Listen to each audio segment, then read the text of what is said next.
Where we saw the strength, once again, those sort of more traditionally defensives and some of those favoured yield plays helping to support. James, a pretty good session on the Aussie market, only down by 0.3% when we did see triple-digit losses for the Dow as well as for gold prices. And as Michael mentioned, the US futures up by 0.6% at the moment, so really helping markets around the region. I think worth mentioning is that we have seen gold prices and silver prices rebounding in Asian trade. We're seeing gold prices up by 1.7% and we're seeing silver prices up by 2.5% at the moment. So it does look like that 50% retracement level of the 2008 to 2011 rise, which is at $13.41 an ounce, has held. We have a look at the area of strength. You're absolutely right, James. It was those defensive areas, all of the defensive sectors, the consumer staples, the utilities, the telecom space, as well as the property space, managed gains. So all of those defensive sectors finishing in the black today. Instead, today was once again about selling growth. So all of the growth sectors actually seeing losses. That's the energy space, the materials, the industrial space, as well as the consumer discretionary space being sold off.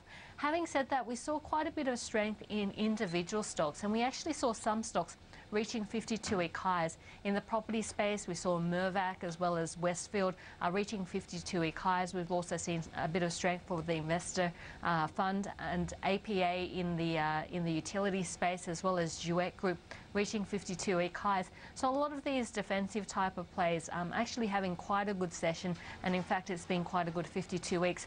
On the flip side though, we know that gold was where a lot of the pain was, and we did see 52-week lows for a lot of those gold miners like Evolution Mining, Medusa, as well as Ramelius, all hitting 52-week lows today. But all in all, I guess in terms of the Aussie share market, while we did see growth being sold off and the defensives in favour, overall the market not having too bad a day, down by 0.3%. Policy and position is going to be very heavily scrutinised, I would have thought. Where do you see the outlook for some of these gold players? Smashed again, not to the same extent as we saw yesterday, but still some big falls. James, I think we've talked about the macro factors and the market-related factors, which comes from liquidations as well as margin calls.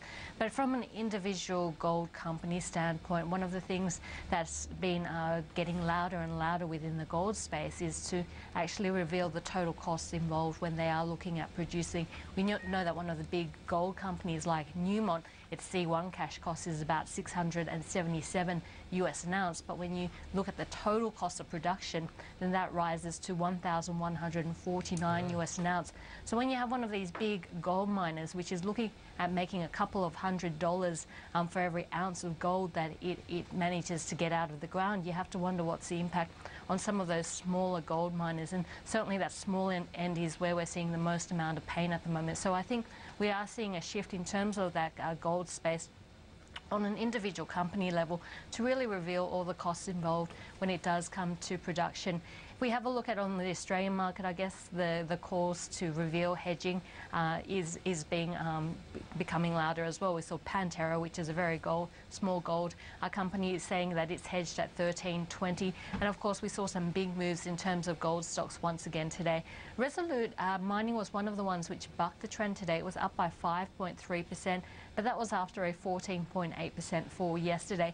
But some big falls once again today. We saw Evolution Mining, that was off by 18.1%.